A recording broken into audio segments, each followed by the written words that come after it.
Hey beauties, welcome back to my channel. Today I am here to talk about a brand new collection with Ciate London with one of my favorite childhood characters, Jessica Rabbit. When I saw this, I got so excited. It's like I didn't even care what was on the inside of the package. I was like, I just had to have it. So these are just the boxes, and the boxes in of themselves are beautiful. You can see the outline of Jessica Rabbit with the microphone and everything. So I'm even going to be keeping the boxes with this, but I'm going to show you guys all the pieces of the collection. I got everything. I'm going to show you this eye look, me applying everything, and I will give you guys my thoughts at the end. Here is the Jessica palette, and if you can't see what drew me in, I mean, come on, like the packaging on this is so cute. I love that it's just like one tone throughout. There's no like shading or anything like that. It's just very cartoon, but oh, it's just beautiful. I love this. So when you open up the inside,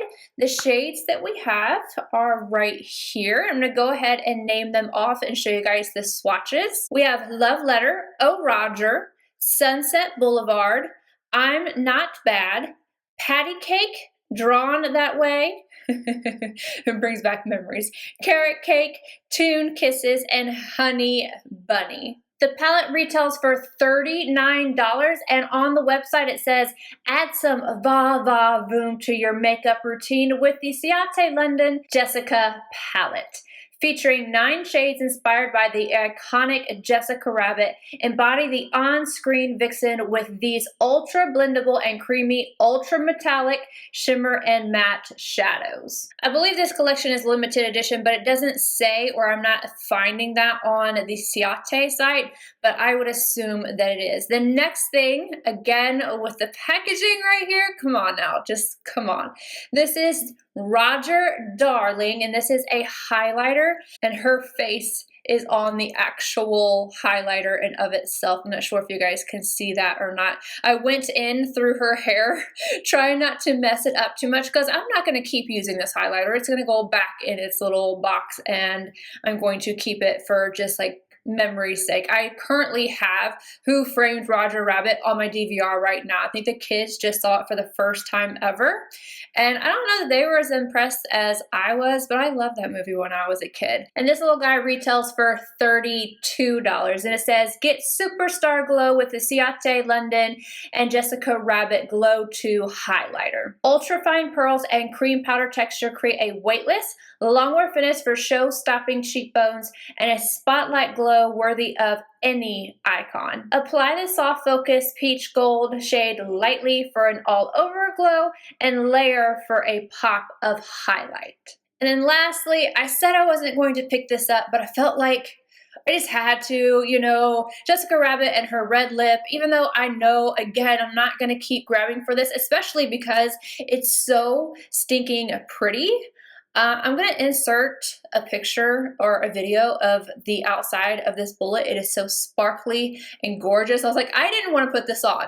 I wanted to put something else on and be like, I'm sorry guys, I'm not swatching this, but I was like, no, just do it for the video.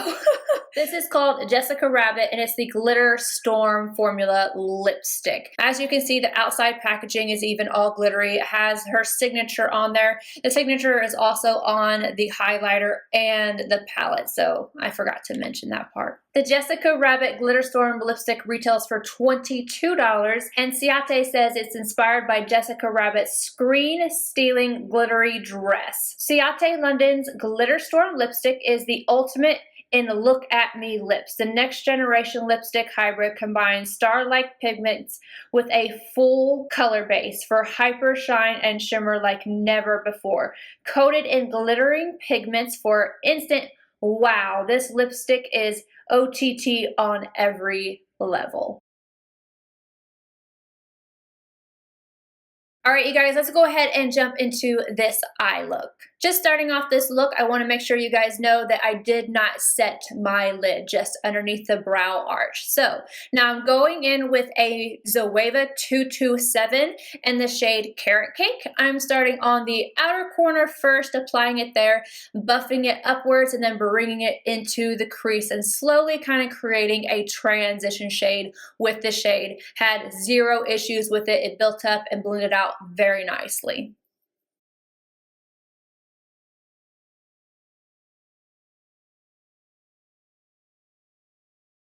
I'm taking the same shade on a Smith 220, and I'm just going to apply that right along the lower lash line.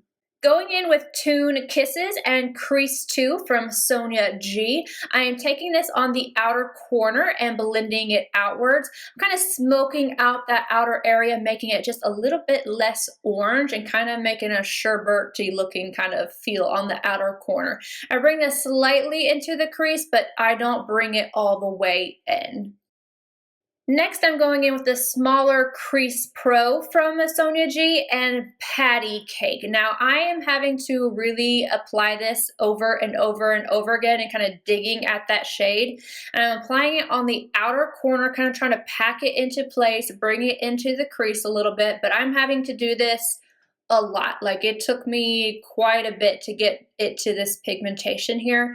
So just keep going at it. If you want to use the brush wet or something, I'm sure you could go ahead and do that, but I'm just taking it dry so I get a nice blend out of it. And I just want to add a little bit of depth to that outer corner.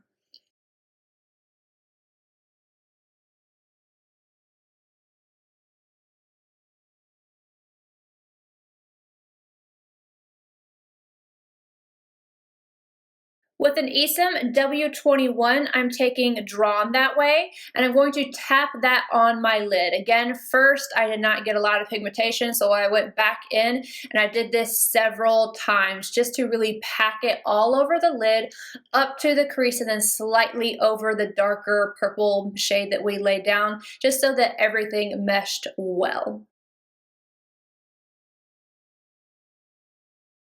To highlight the brow arch, I'm using a MAC 242 and Honey Bunny. Now it's time for my winged liner, and I'm using both of the next two shades wet. So the first shade I'm going in with is Love Letter on a NARS number 47. I'm kind of starting the outside part of the wing so that I can see where I'm going. And as you can see, the very first swipe, not a lot of pigment, so I'm having to keep going back in and back in to add the pigment, and I'm taking it across the lid and everything to make that wing part first. And then I'm going in with a Royal & Lang Nickel BOM 485. Again, wet with the shade I'm Not Bad. I'm putting that on the front portion of the lid and connecting over to that red shade. After I get that laid down, I keep trying to go back in with Love Letter and that same brush and deepening it up, but I'm gonna finish this off camera and try to just get this as pigmented as I possibly can. I finished off the look with a little bit of Milk Liner in Boss on the top inner rim and Kiss Ritzy Lashes.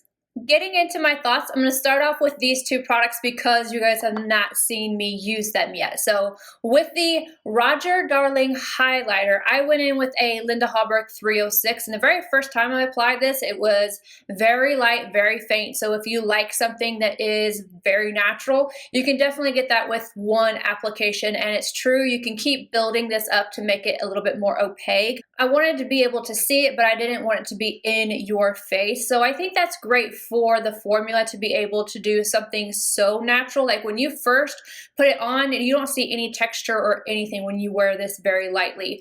For me, this is not something I would say is special. I definitely have other colors like this. I have formulas that I probably like a little bit better. For me, it's a collector's purpose kind of thing. So I'm not mad at it, but I do think that the formula in here is nice. If you're looking for something that you can wear very naturally or be able to amp up, this is a good one. However, it is only going to work on light to maybe medium skin tones. The lipstick, beautiful, absolutely stunning. It feels great on my lips. I love the way that this looks. I'm not somebody who likes metallic lips or glittery lips or anything like that, but I think, you know, if like for a special occasion, I would pop this back out, but I don't want to go through it. I'm telling you, I got this because I just love Jessica Rabbit.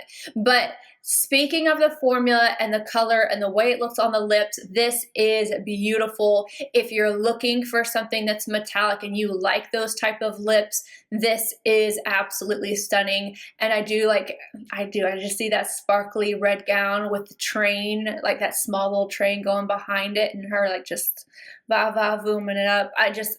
I'm so excited about this. Now for the eyeshadow palette. I think this is actually an utter dud.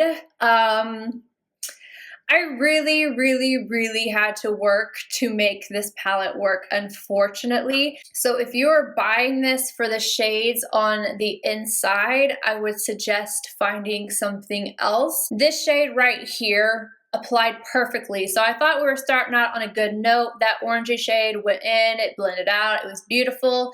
I didn't expect, you know, the purple shade to be really intense because it is a really light purple. So it did its job, we were still good.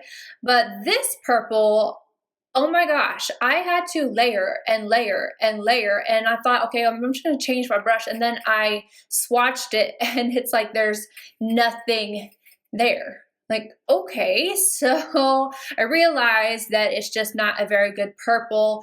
And then I was like, well, maybe the other colors are better. And I wanted to use these two shades for my liner. And I used those wet.